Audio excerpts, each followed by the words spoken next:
مرحومین سے متعلق ایک اور سوال آیا ہے کہ سر یہ بتائیں کہ مرحومین جو یہاں سے لوگ ہمارے پیارے چلے جاتے ہیں وہ اپنی مرضی سے ہمارے خوابوں میں آتے ہیں یا کیا معاملہ ہے؟ دیکھیں بڑا سمپل سی بات ہے، دو تین باتیں آپ سے ذکر کروں گا۔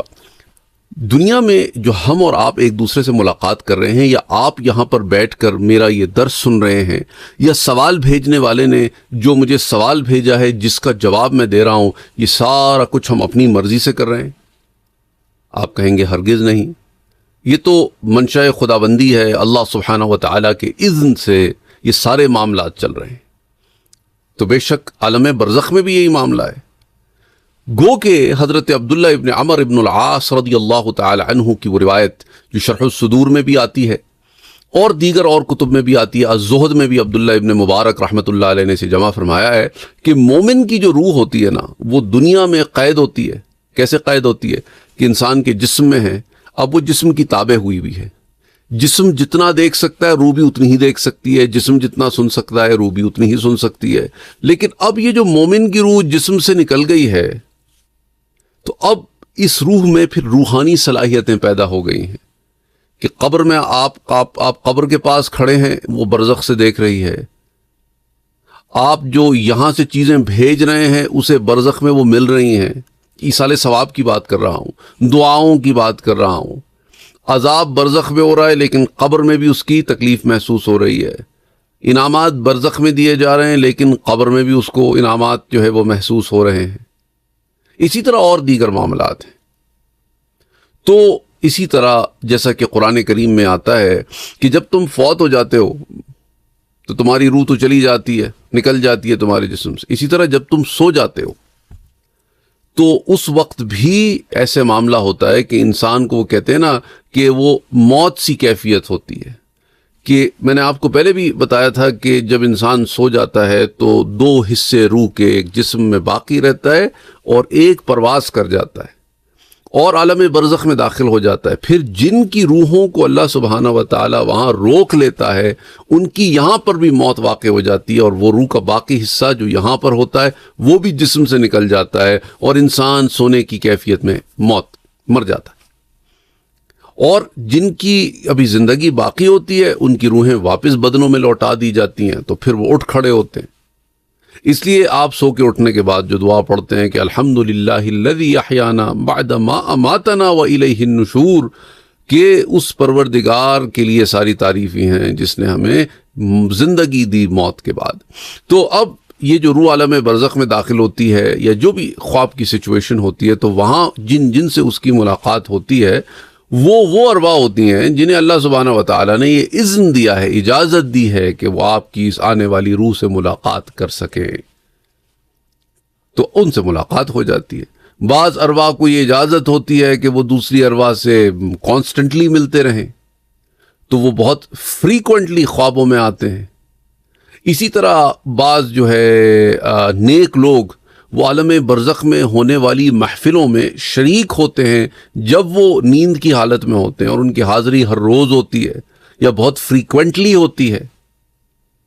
اسی طرح خواب میں اپنوں سے ملنا یہ ان کی مرضی نہیں، اللہ کے اذن سے ہوتا ہے۔ اس لیے لوگ خواہ میں اداس ہو جاتے ہیں کہ ہمارے ماں باپ ہمارے خواب میں نہیں آ رہے، دوسرے رشتہ داروں کے خواب میں آتے ہیں، یا میرے خواب میں نہیں آ رہے، میرے بھائی بہنوں کے خواب میں آتے ہیں، یا میرا شوہر میرے بیٹے کے یا بیٹی کے خواب میں آتا ہے، میرے خواب میں نہیں آتا۔ یہ زور زبردستی تھوڑی ہے۔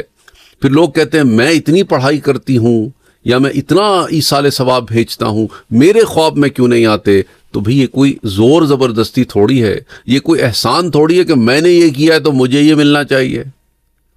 سمجھ آئی بات؟ یہ لین دین کا معاملہ نہیں ہے۔ آپ خلوص نیت کے ساتھ ان کی محبت میں ایصال کر رہے ہیں۔ یہ کوئی ایسا معاملہ نہیں ہے کہ میں ایصال کروں گا تو میری ملاقاتیں بہت ہوا کریں گی، ایصال نہیں کروں گا تو ملاقات، یہ کوئی ایسا معاملہ نہیں ہے۔ یہ کوئی خرید و فروخت نہیں ہو رہی ہے۔ تو اس لیے اس چیز کو ذہن سے نکال دیں کہ کوئی زیادہ پڑھائی کر لے، کوئی زیادہ ایصال کر لے، کوئی زیادہ دعائیں مانگ لے، کوئی زیادہ نیک کا معاملات کر لے تو، یا زیادہ محبت ہو تو وہ خواب میں بھی نہیں، ایسا معاملہ نہیں ہے۔ خواب میں زیادہ کم آنا ان چیزوں سے تعلق نہیں رکھتا، وہ اللہ سبحانہ و تعالیٰ کا اذن ہے، اس کی اجازت ہے، جب چاہے جس کو حکم دے تو وہ آ جائے۔ اچھا، پھر بعض دفعہ خواب میں معاملات تمثیلاً بھی ہوتے ہیں، عالم مثال سے ہوتے ہیں، یعنی کہ کسی چیز کو کچھ اور کر کے دکھایا جاتا ہے، ایسے بھی ہوتا ہے۔ تو خواب کے علماء ہوتے ہیں، پھر وہ اس کی تعبیرات کرتے ہیں۔ مثال کے طور پہ حضور اکرم صلی اللہ علیہ وآلہ وسلم سے ایک صحابیہ کی شادی ہونی تھی، حضرت صفیہ رضی اللہ تعالی عنہا، اسی طرح حضرت جویریہ رضی اللہ تعالی عنہا۔ تو اب خواب کی صورت میں کیا دیکھتے ہیں کہ حضور صلی اللہ علیہ وآلہ وسلم کے وجود اقدس کو چاند کی مثل دیکھتے ہیں۔ تو حضور صلی اللہ علیہ وآلہ وسلم کو عالم مثال میں چاند کی صورت میں انہوں نے دیکھا۔ اچھا، اسی طرح حضرت عائشہ صدیقہ رضی اللہ تعالی عنہا نے 3 چاند کو دیکھا کہ وہ ان کے کمرے میں داخل ہوتے ہیں، ایک کے بعد ایک کے بعد ایک، اور انہوں نے اس کا ذکر اپنے والد سے کیا، حضرت ابو بکر صدیق رضی اللہ تعالی عنہ۔ پھر حضرت ابو بکر رضی اللہ تعالی عنہ نے اس کی تعبیر انہیں بتائی۔ تو چاند کا معاملہ جو ہے وہ ایک عالم مثال سے دیا گیا۔ اسی طرح غزوہ احد میں حضور صلی اللہ علیہ وآلہ وسلم نے گائے کا ذبح ہونا دیکھا، تلوار کا ٹیڑھا پن دیکھا یا اس کی دھار میں کمی دیکھی، اور پھر آپ کا ایک محفوظ قلعے میں داخل ہو جانا یا کوئی زرہ پہن لینا، یہ سب عالم مثال سے تھا۔ تو مثال سے بعض معاملات یوں دکھائے جاتے ہیں۔ اسی طرح حضرت یوسف علیہ السلام کے زمانے میں جو کافر بادشاہ تھا، تو یہ ضروری نہیں ہے کہ کافروں کو سچے خواب نہیں آ سکتے، کافروں کو بھی سچے خواب آ سکتے ہیں۔ ان کے لیے عالم برزخ میں داخلہ ہونا یا خوابوں کی دنیا سے ان کے لیے کسی نشاندہی کا آنا ہے، کوئی منع امر شدہ چیزوں میں نہیں ہے۔ تو وہ جو کافر بادشاہ تھا، اس نے سالوں کو گھیوں کی بالوں کی صورت میں دیکھا، گایوں کی صورت میں دیکھا کہ کیسے جو ہے اس کے پاس 7 بہترین سال ہوں گے اور 7 بڑے قحط سالی کے فیمن کے سال ہوں گے۔ تو ان کا تعلق پھر عالم مثال سے ہے۔ پھر وہ 2 قیدیوں کا حضرت یوسف علیہ السلام کو اپنے خواب کا بیان کرنا، اور حضرت یوسف علیہ السلام کا اپنا خواب کہ انہوں نے سورج، چاند اور ستاروں کو سجدہ کرتے دیکھا، وہ بھی سب عالم مثال سے تھا۔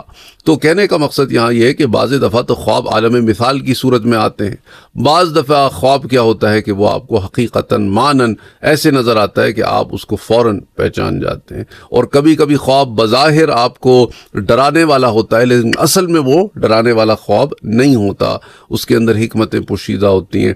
تو بہرحال خوابوں کی دنیا ایک الگ دنیا ہے۔ میں خوابوں کی تعبیر کا علم نہیں رکھتا، بار بار میں لوگوں سے کہتا ہوں، کیونکہ جب ہم خوابوں پر بات کرتے ہیں تو پھر اس کے بعد ایک تانتا بن جاتا ہے واٹس ایپ کے اوپر، فیس بک کے اوپر، انسٹا کے اوپر، ایون یوٹیوب پہ کامنٹ سیکشن میں سر فلاں خواب دیکھا ہے، تعبیر بتا۔ میں اللہ کے بندے، آپ نے کیا سنا نہیں ہے کہ میں نے آپ سے کہا ہے کہ میں خوابوں کی تعبیر نہیں جانتا؟ بعض دفعہ لوگ کہتے ہیں کہ جی ہمیں پتہ ہے آپ خوابوں کی تعبیر نہیں جانتے، پر اس کے اندر کچھ بتا دیں۔ کیسے بتا دوں؟ یہی بات ہے نا، ایک بندہ کہہ رہا ہے کہ میں حساب کا علم نہیں رکھتا، مجھے میتھمیٹکس نہیں آتی، آپ اس کے بعد پہنچ جائیں کہ بھئی یہ جو مجھے بتا دو یہ میتھمیٹیکل پرابلم ہے، ٹرائی تو کرو، کوشش تو کرو۔ یہ کیا ہے یار، ٹریگنومیٹری کا پرابلم ہے نا، سائن کو سائن، ٹینجنٹ آرک ٹینجنٹ، یہ کیا مسئلہ ہے، کچھ پڑھ کے آپ بتا دیں۔ ایسے نہیں ہوتا جب دنیاوی معاملات میں نہیں ہوتا تو یہ تو اور پیچیدہ معاملات ہیں۔